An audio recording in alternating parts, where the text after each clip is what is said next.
Hi guys, welcome back to the channel. I'm Office Bloke Daz. I'm Gaynor. Office Bloke Aidan. Here we are, all three of us together. Hello. Releasing thousands of honey badgers to Florida is beyond the edge of madness. Honey Evil. badgers. That's like a frog. Yeah. I was going to say, that's not I don't know the difference between a frog and a toad. Does anyone else? No. Nah, they're just the same to me. Yeah, it's the creepy little things, aren't they? Slimy and like proper. they're like, not. They're not slimy. Toads are smaller, aren't they, I think? That's what it is. Yeah. I don't know. I thought frogs were smaller and toads were bigger. Oh, I don't know. I might be wrong. Yeah, I don't know. I'm not sure. Releasing thousands of honey badgers to Florida is beyond the edge of madness. Let's go. Florida's swamps are a little paradise for wildlife. Or more precisely, they used to be a paradise until the Burmese python showed up. A huge number of snakes wiping out local animals one by one. Hope was almost gone. But then a beast comes out that fears not even the deadliest snakes. It could change everything. The question is, whose side is it on? These swamps don't need a hero. Honey badgers are like proper badass. Evil, yeah. They don't look like they should be, though. An unobtrusive reminder to do that thing under the video. Invasive snakes in Florida have turned into a problem that people just can't seem to solve. And worst of all, of course, are the Burmese pythons. They've made themselves at home in South Florida, established a stable breeding population there, and have no plans of leaving. Burmese pythons are pushing out native animals, taking away their food and living space. And it's not just mammals, birds and other... What happened to your arm, Dave? That's just way too big.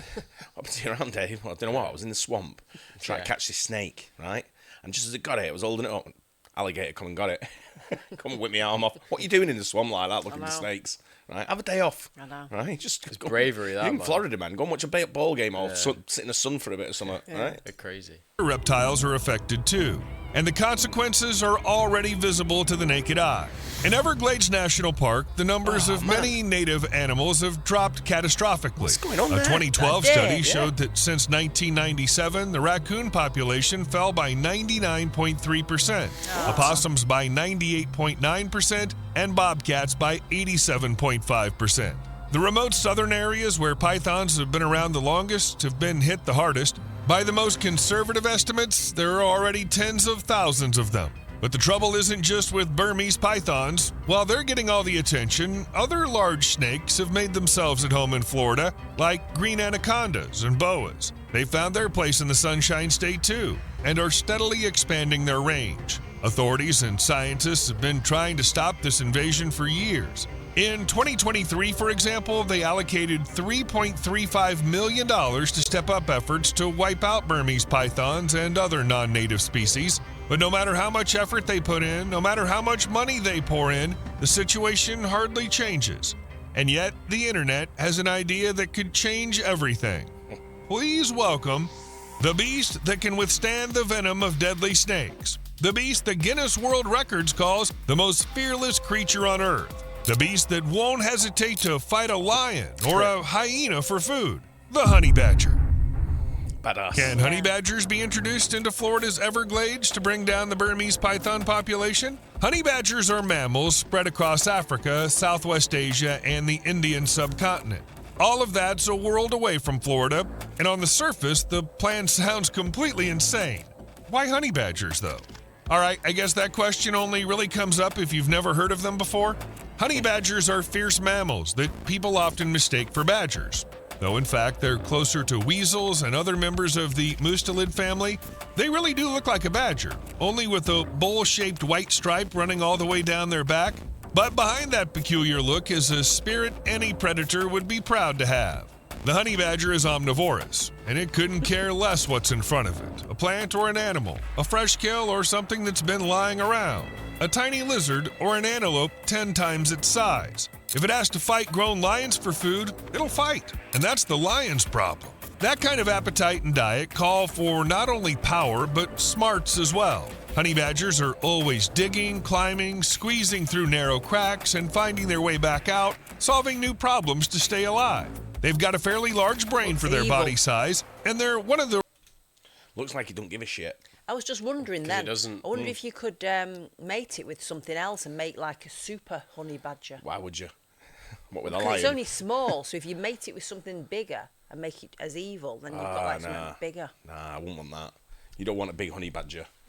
Right? That would The be bad as scary. yeah, I know, right? The bad as the is. Honey badger and a bear. I've seen one having a go at an elephant last week. I was watching videos of honey badger. I don't know why I watched videos of honey badgers, because I just think they're just one of them animals. I've never seen one. I've never heard of them up to about 2 months ago. Yeah. 3 months ago, whenever it was. And then and now, like, I'm just obsessed with them. Yeah. And I'm watching it the other day fighting a lion, fighting an elephant. Fighting an elephant. I was What like, are we doing? Just stand on Rare it. non-primates that actually use tools. The honey badger's skin is very tough and sits loosely on its body. This gives the animal a strange advantage. If a predator sinks its teeth into it, the badger can literally twist around inside its own hide and bite back. The long claws on its front paws and strong legs are not just for digging, they're weapons too. These claws, up to 1.6 inches long, can crack open a turtle shell. That's why an inexperienced leopard or hyena may only try to attack a honey badger once. They won't dare a second time. There are stories of 3 honey badgers driving 7 lions away from their kill, or of a honey badger following a trail for miles on end, relentless, until it claimed its prize. In South Africa, they even go after oryxes, huge horned antelopes that outweigh them 10 to 1. For the honey badger, attack has always been the best form of defense. It's no surprise this animal became a real internet star. A YouTube video with the simple caption, "Honey badgers don't care," has already racked up over 100 million views. The honey badger turned into a symbol of fearlessness and persistence, a public favorite, and a meme hero.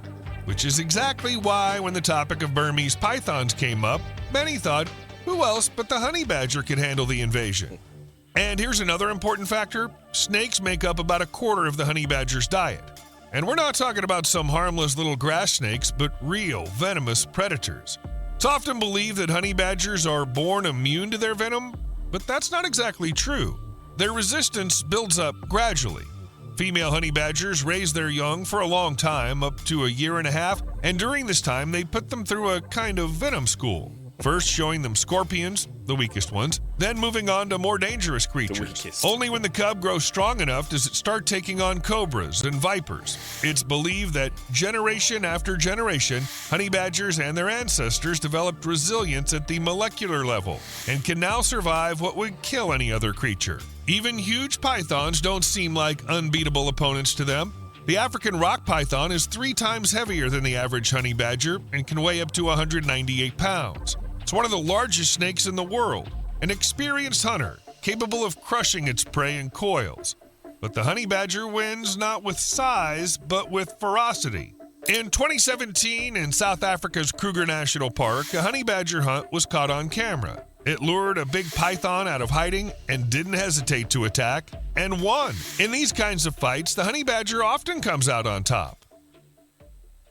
There are times when a honey badger fights not just a snake, but also competitors. In a safari park in Botswana, a rare scene was caught on camera: a honey badger, a python, and 2 jackals. At first, it looked like the animal was done for. The python coiled around its body and started to squeeze, but then a jackal jumped in, bit the snake, and the honey badger got a chance. It broke free, latched onto the python, and dragged it into the bushes. The second jackal ran at the prey from the other side, but the honey badger wasn't too grateful and didn't share.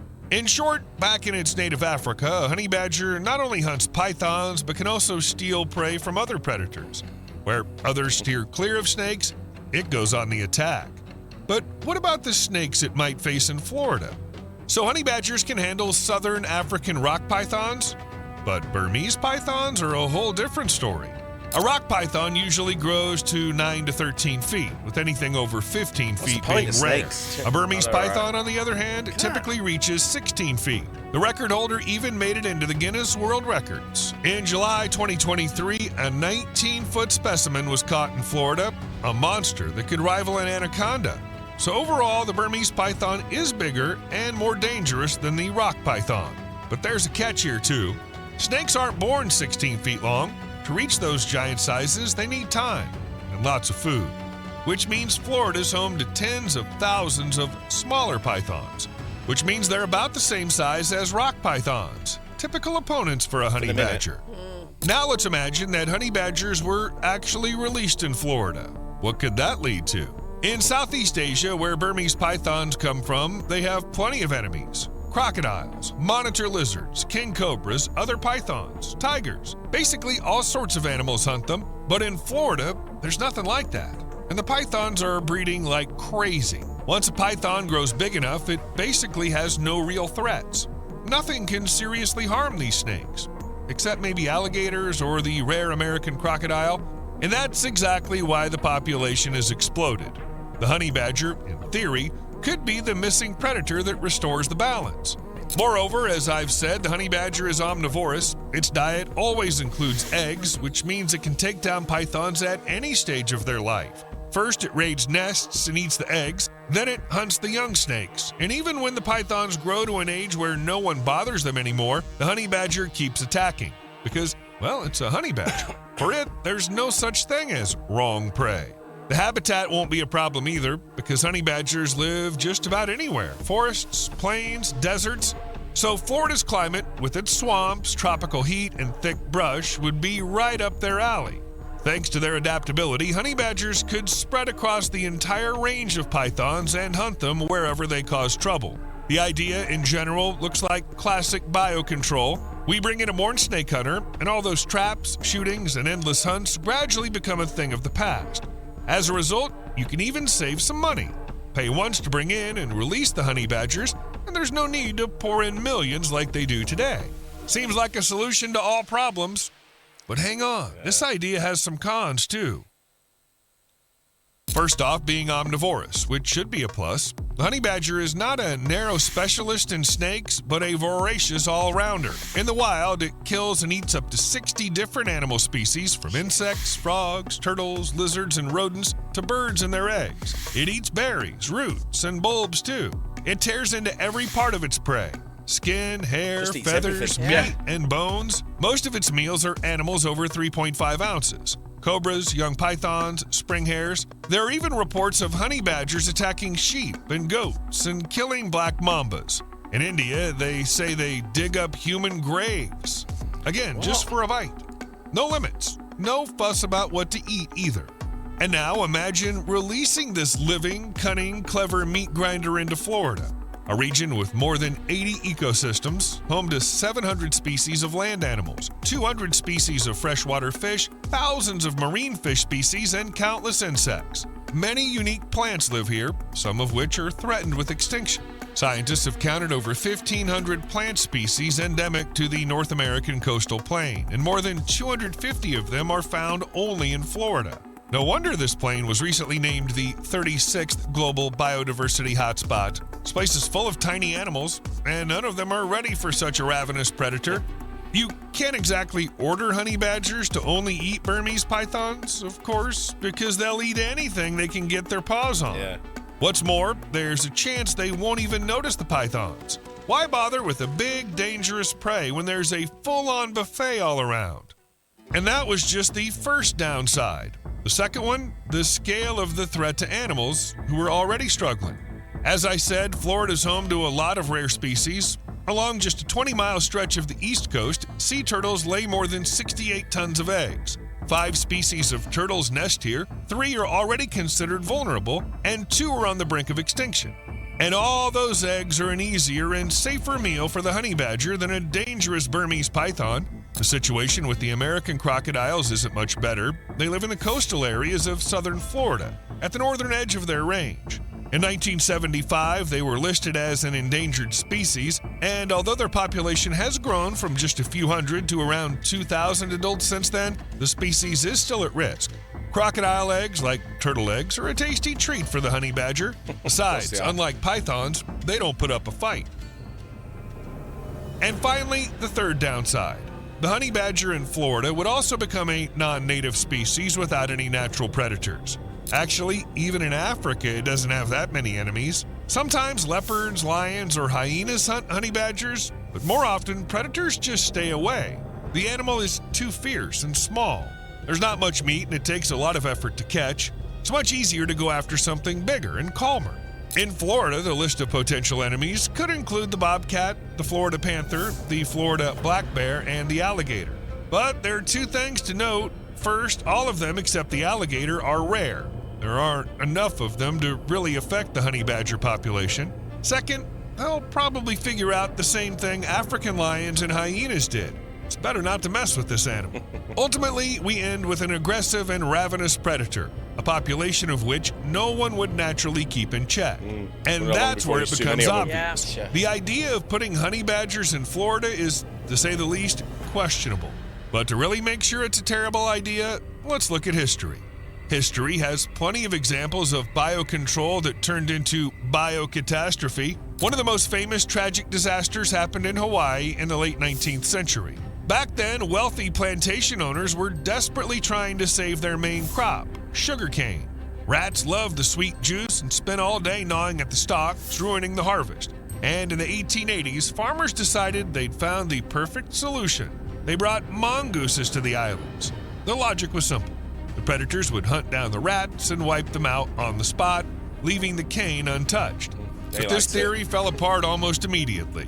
Rats and mongooses had different schedules. Rats hunted at night, while mongooses were active during the day. They rarely ran into each other, and when they did, rats weren't the main target for the mongooses. Instead, Hawaii's rescuers switched to the local species. Mongooses turned out to be incredibly adaptable and quickly spread across the islands. Controlling their numbers proved difficult.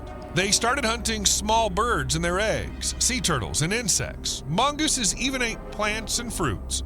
Of course, the consequences were catastrophic for the island ecosystems.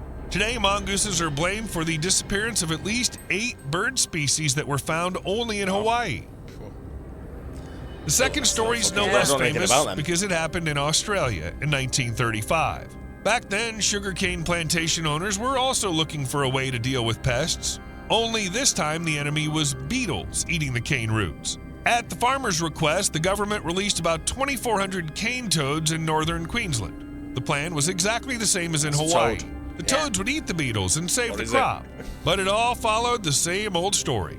In Australia, these amphibians didn't have any natural predators, but they found endless food and a very cozy environment. The toads were omnivorous, reproduced easily, and began quickly spreading into new areas.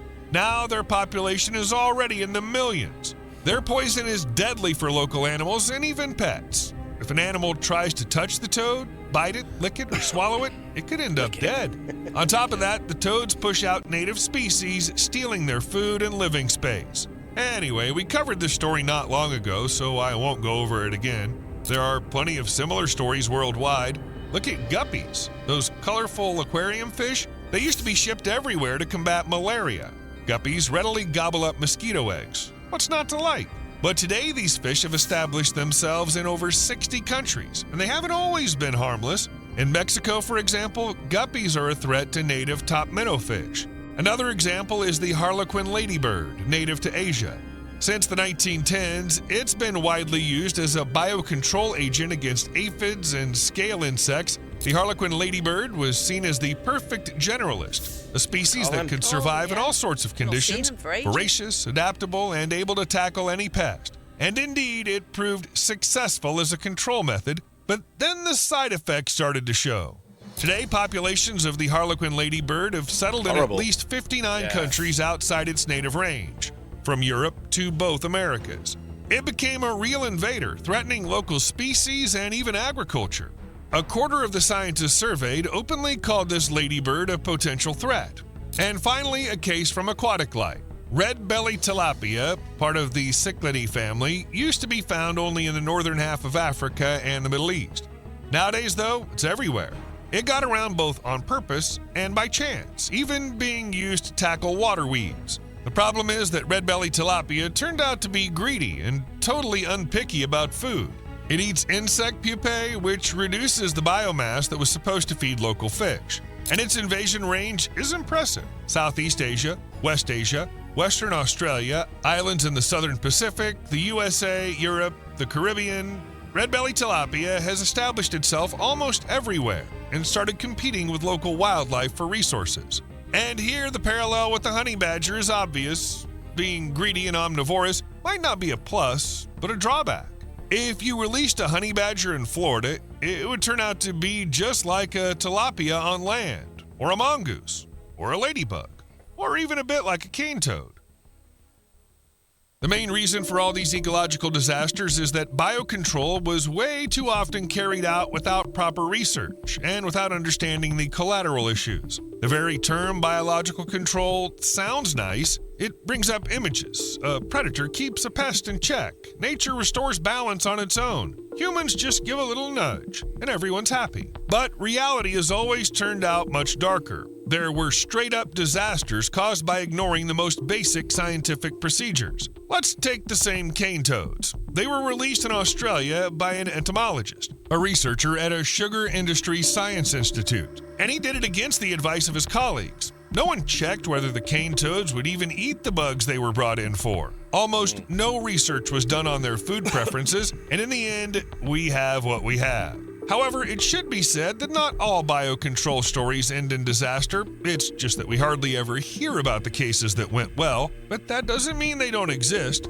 In the winter of 1888 to 1889, the Vidalia beetle, a ladybug species, was brought to California from Australia. The target was another introduced species, the insect, Eiseria purchasei. It was damaging citrus groves so hard that farmers were uprooting and burning trees, and the value of the orchards was dropping fast. The situation looked hopeless. But by the fall of 1889, the pest was completely wiped out in the areas where it had been introduced. The Vidalia beetle literally saved California's citrus industry, and after its success there, the beetle started being sent to other regions, and the Vidalia helped there too. The story's seen as the beginning of classic biological control, and at the same time, one of the most successful programs in its history. There were a few other successful examples, but interestingly, they all involve insects and plants. Nothing like this exists with animals, well, or we just haven't found it. So if you know anything, don't hesitate to share it in the comments. Anyway, the point is, if someone seriously tried to release honey badgers in Florida, they'd need to do a thorough analysis, weigh all the risks, and the outcome would be the same.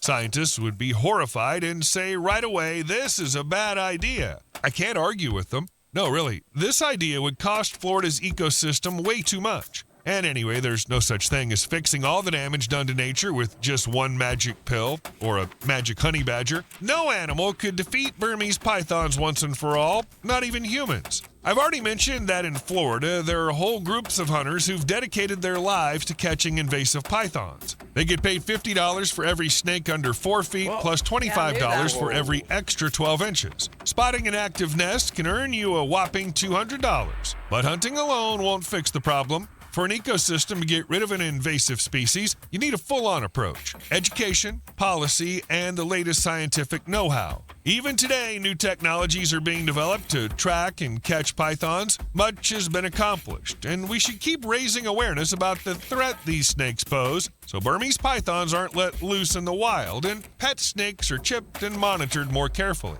In short, this is a massive job that needs everyone on board. Scientists, authorities, and regular Floridians, and definitely no honey badgers.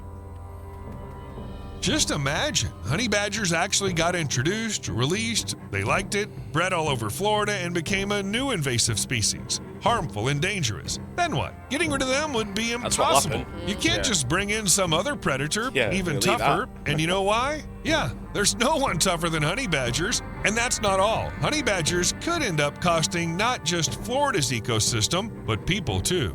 For example, a farmer from the Emirates said that on his farm in Al Masali, Ras Al Khaimah, honey badgers killed and ate livestock worth around 80,000 dirhams, almost $22,000. In 2 years, at least 35 sheep died, and beehives were destroyed as well. In the end, the honey badger didn't get his name for nothing. Some chunks of meat that the predator ate cost 16,000 dirhams each, or about $4,000. The owner of the neighboring farm lost another 15 sheep. Together, they figured it was the work of the same honey badger. The tracks matched, and the wounds on the animals looked the same. In the end, the farmer set up baited cage traps and actually caught the thief. In the video, the captured animal sits in the cage, growling and baring its teeth. Pretty impressive. But you've probably already realized that with a honey badger, it's not just about appetite, but also about cunning. A few years ago, a wildlife conservationist from Kruger National Park, Brian Jones, rescued a honey badger named Stoffel. And that's when it all began. Stoffel turned out to be an escape artist. As soon as he was locked up, he'd climb the fence, stick his paw through the mesh, and undo the lock. When that stopped working, he started digging tunnels, just like in the movie The Great Escape. Then Jones built a honey badger Alcatraz, as the BBC called it, a fenced-off area that the honey badger theoretically couldn't get out of. But Jones didn't account for the fact that there were trees in the enclosure, and where there are trees, there are branches. And the animal didn't hesitate. First, it dragged a branch and used it as a ladder. When the branches were taken away, it stacked up stones and used them as steps. In the movie Honey Badgers, Masters of pretty Mayhem, smart. Jones talks about how Stoffel would break into his house, attack other animals at the rehab center, and time and again find a way to outsmart the barriers. And this is something important to keep in mind too. The honey badger is so clever that keeping it away from sheep, chickens, or even dogs would be really tough. Catching one? Even harder. The damage it could cause is huge. Eventually, it won't just be environmentalists opposing honey badgers in Florida, but also local farmers dealing with a new invasive predator. And honestly, have you seen this? Yeah, they're better off staying in their Africa, far away from people. That's not the noise you Don't make, forget is to it? hit the like button if Surely you haven't not. already. That didn't sound right. See you later. Sounding more like a lion or Yeah. something. Oh, I know, doesn't right? it? I wouldn't I'm expect it hoping. to sound like that. I'm hoping that's the noise they make. Yeah. Because that goes way up in the estimation again. Yeah. Then. Yeah. They It's are already evil, my aren't favourite, they? like crazy sort of like It'd be cool thing. to have that as a pet. It wouldn't. It would. It would. if it liked you. Yeah, if it'll probably try and eat you at night. Hey, it's an animal that Very just don't give a smart, shit. The way it can, like, you know, I've seen that before. The way it climbs out of enclosures. I've seen one of them videos before. Yeah, I didn't realise they were like that. Pretty smart. But I'm just hoping that roar is from that, yeah. because that makes it even better. Right? Maybe. I can't see it, though. 'Cause it looks like an animal that can actually talk. Yeah. It Looks does, like he's doesn't going, looking at it, going, "What? What are you it? looking Yeah, I at? know, right? Do you want me to eat you as well, or can you just finish his line off over here? Yeah. Or just wait there while I do this line, then I'll come in for you." Yeah. Right? That's the proper badass, aren't they? Yeah, they Yeah, are. they're sick, man. They're the craziest animal on the planet, I think. Yeah. Probably. Anyone picking a fight with tigers and lions and shit, whatever it was. And how can you get rid of them? They're evil. If you catch him, Yeah, they... they need them in the. It's got to be a part of the ecosystem Yeah. where they are. Keep them where Yeah, they are yeah. in India, and where is Africa. Keep them around there. Yeah, you Yeah, I don't need wouldn't- I them in wouldn't your bring them back to garden in Florida. Florida. Man, Yeah. you probably got if you've got a Lagos. I bet someone's got one of them as a pet. I'll guarantee you. I've seen someone with a hyena on a dog chain. Oh, really? Yeah, it's just In Ras Al Khaimah, they probably have them as well. yeah, exactly. But it's crazy animals. Love them. Yeah. Hope you guys enjoyed that. Don't forget to like and subscribe. We'll see you in the next one. Cheers. Bye. Cheers.